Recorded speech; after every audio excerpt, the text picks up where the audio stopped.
పార్టీలో ఏదైనా సమస్య ఉంటే అధిష్టాన దృష్టికి తీసుకురావాలి తప్ప పార్టీ లైన్ ఎవరు దాటినా సహించబోమన్నారు టీపీసీసీ చీఫ్ మహేష్ కుమార్ గౌడ్. మీనాక్షి నటరాజన్ అందరికీ దిశానిర్దేశం చేశారని బిగ్ టీవీకి ఇచ్చిన ఇంటర్వ్యూలో వెల్లడించారు. అందరి పనితీరుపైన ఆరా తీసిన మీనాక్షి వారు చేయాల్సిన పనులేంటో వివరించినట్టు తెలిపారు. ఆదిలాబాద్ జిల్లాలో కొన్ని సమస్యలు ఉన్నాయని తెలిసిందని వాటిని వెంటనే క్లియర్ చేశారని మహేష్ తెలిపారు.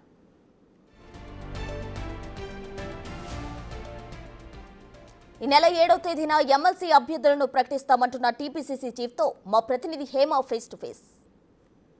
మీనాక్షి నటరాజన్ పార్లమెంట్ నియోజకవర్గాల వారీగా కూడా సమావేశాలను ఏర్పాటు చేస్తున్నారు. ఇందులో భాగంగా ఇప్పటివరకు 4 పార్లమెంట్లకు సంబంధించినటువంటి మీటింగ్స్ అయిపోయాయి. మనతో పాటు మాట్లాడడానికి టీపీసీసీ చీఫ్ మహేష్ కుమార్ గౌడ్ ఉన్నారు. సార్, ప్రధానంగా పార్లమెంట్ సెగ్మెంట్స్ని చూస్ చేసుకొని మీటింగ్కి గల ముఖ్య ఉద్దేశం ఏంటి? అసలు ఈ మీటింగ్స్ అజెండా ఏంటి? అన్ని పార్లమెంటరీ నియోజకవర్గాల సమీక్ష జరపాలని ఇప్పుడు ఏఎస్సీ కార్యదర్శి విశ్వనాథ్ గారు ప్రతివేసిన 4 పార్లమెంట్ సమీక్ష జరిగింది. మిగతా 13 కూడా 10 తర్వాత సమీక్ష చేస్తాము. అక్కడున్నట్టు రాజకీయ స్థితిగతులు, పార్టీ నిర్మాణం, వారితో పాటు చిన్న చితకర ఏమన్నా విభేదాల సమస్యలు ఉంటూ కూడా పరిష్కరించే దిశగా పనిచేస్తూ ఉంది. మీనాక్షి గారు కొత్తగా వచ్చినారు కాబట్టి వారందరిని పరిచయం చేసుకుంటూనే వారికి ఇవ్వాల్సినటువంటి ఉపదేశాన్ని, వారికి ఇవ్వాల్సినటువంటి మెసేజ్ని ఈ మీటింగ్ ద్వారా ఇస్తూ ఉన్నారు. సార్, ప్రధానంగా మీ అధ్యక్షత ఈ మీటింగ్స్ అన్ని జరుగుతున్నాయి. ఎలాంటి సమస్యలను తీసుకొస్తున్నారు? ఏమైనా ప్రాబ్లమ్స్ ఉన్నాయని చెప్తున్నారా? వాటన్నిటిని ఎలా సాల్వ్ చేయబోతున్నారు? సమస్యలు చాలా తక్కువగా ఉన్నాయి.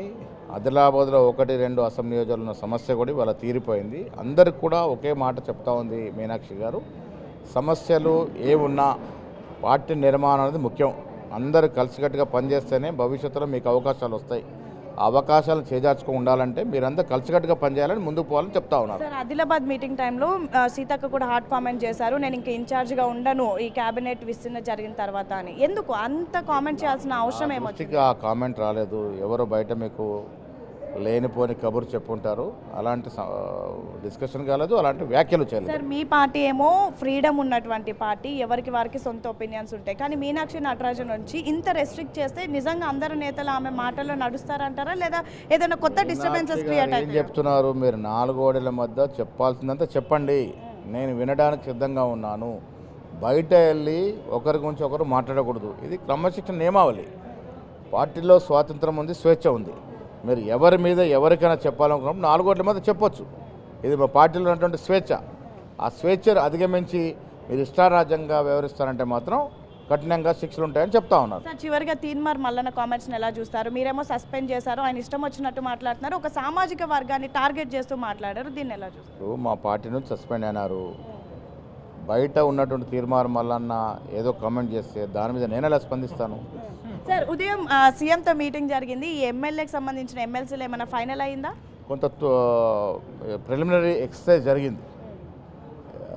ఏ రకంగా ఎమ్మెల్సీ అభ్యర్థుల్ని మనం సెలెక్ట్ చేయాలనేది మీద కొంత బేసిక్ ఎక్సర్సైజ్ జరిగింది. ఎప్పటి వరకు అనౌన్స్ చేస్తారు? 7th వరకు అయ్యే అవకాశం ఉంది.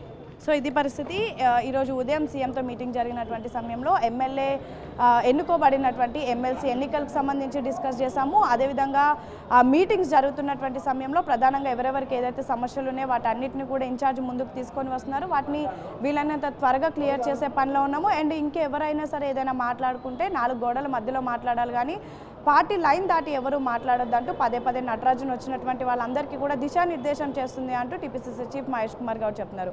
వీడియో జర్నలిస్ట్ శంకర్తో హేమ, బిగ్ టీవీ, గాంధీ భవన్.